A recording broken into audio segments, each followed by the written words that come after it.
Maria Antonia, archiduchesse d'Autriche et dauphine de France. Marie-Antoinette, reine de France. Marie-Antoinette, reine de France.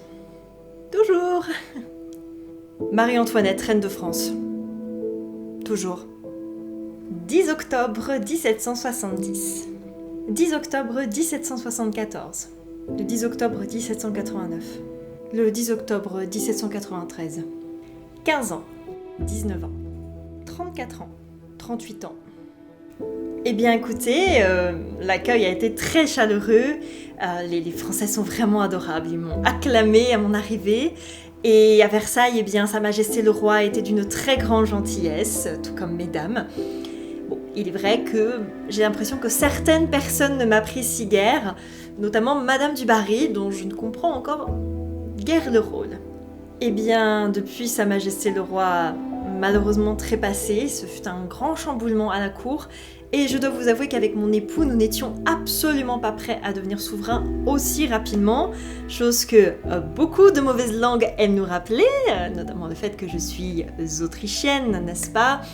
D'ailleurs, les remarques désobligeantes que j'avais au début sont devenues d'ignobles pamphlets à mon égard. Mais bon, apparemment, ce sont des personnes qui ont l'habitude de manifester leur mécontentement à l'égard de la monarchie et qui seront punies rapidement. Donc, j'essaie de ne pas trop m'inquiéter. Oh, assez mal, hein, puisque je n'y suis plus. Il n'y a plus de Versailles. Français, bien sûr. Il n'y a plus rien d'autrichien sur moi depuis que je suis arrivée ici. Alors cela m'a un petit peu déstabilisée au début, mais je m'y suis rapidement habituée. Je peux vous dire que le style français, je l'ai bien adopté, puisque alors, la mode, c'est devenu ma grande passion. Vraiment, j'adore créer des nouvelles coiffures, des nouvelles tenues. J'ai même embauché une ministre de la mode, rien que pour cela. Qu'est-ce que je regrette cette période ? Ah, il est bien loin le temps où je pouvais dépenser sans compter avec ma ministre des modes, puisque déjà, avant tous ces événements, j'avais drastiquement diminué mon budget, puisque avec la guerre franco-américaine, je dois vous avouer que nous avions d'autres priorités, mais on aime toujours dire que je suis très dépensière en matière de mode, ce qui n'est pas totalement faux, et comme on me pose souvent la question, non, je n'ai rien à voir avec ce maudit collier. Assez austère, j'imagine.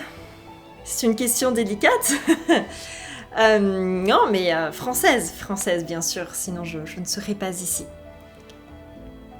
Bien que mon pays me manque un peu. C'est vrai que mon pays m'a toujours un peu manqué, mais je suis française, bien évidemment, malgré les rumeurs et les insultes.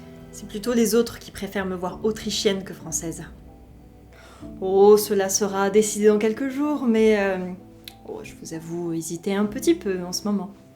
Oui, bien sûr, mon rôle de dauphine est extrêmement lourd à porter et je ne pensais pas qu'il y aurait autant de protocoles ici. Madame de Noailles est, en plus de cela, extrêmement stricte, mais je sais que c'est d'usage à Versailles. Après, je sais que certaines personnes aiment me rappeler régulièrement mon origine autrichienne. Bon, je préfère les ignorer. Et il y a également la question des enfants. C'est vrai que nous avons quelques difficultés avec mon époux, mais j'en discute régulièrement avec ma mère et je suis certaine que je porterai bientôt l'héritier. Ma pauvre, si tu savais ce qui t'attendait quelques années plus tard. Ah non, mais de la pression, je n'ai que ça.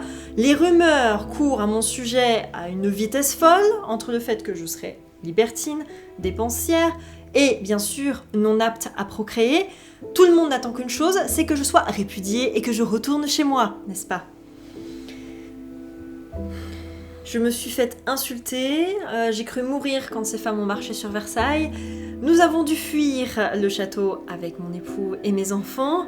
Nous ne savons pas ce que nous allons devenir. Oh, je dois vous avouer qu'effectivement, je ressens une certaine pression. J'ai été séparée de mes enfants, mon époux a été condamné à mort. Je pense que ce sera bientôt mon tour. La pression, sans doute que je vais bientôt ne plus la connaître. Ah, je ne compte plus le nombre de lettres que j'ai envoyées. Et ma famille, en particulier ma mère, sont de véritables guides dans ma vie pour que je puisse un jour endosser mon futur rôle de reine. C'est fou comment rien n'a changé. Je parle toujours autant à ma mère, pour exactement les mêmes raisons, le fait que nous n'arrivons pas à concevoir avec mon époux.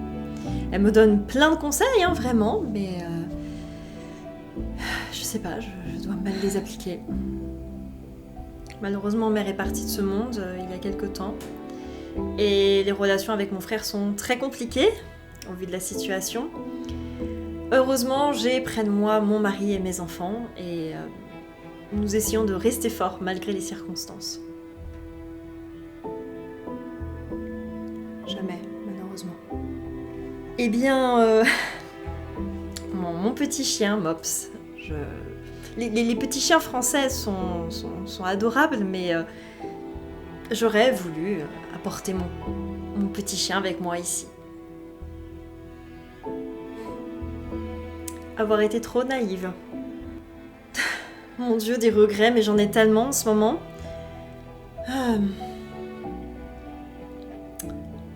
Je pense que le plus fort, là, c'est d'avoir été séparée de mes amis aux Tuileries. Et de me dire que peut-être je ne les reverrai plus jamais. Je n'aurais jamais dû envoyer cette lettre à mon frère. Jamais.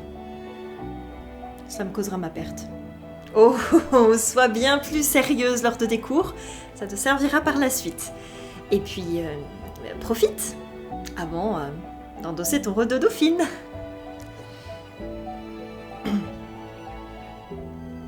Ne fais pas confiance à n'importe qui, Antonia. Fuis. Personne ne viendra te libérer. Profite de ton époux et de tes enfants. Et prie.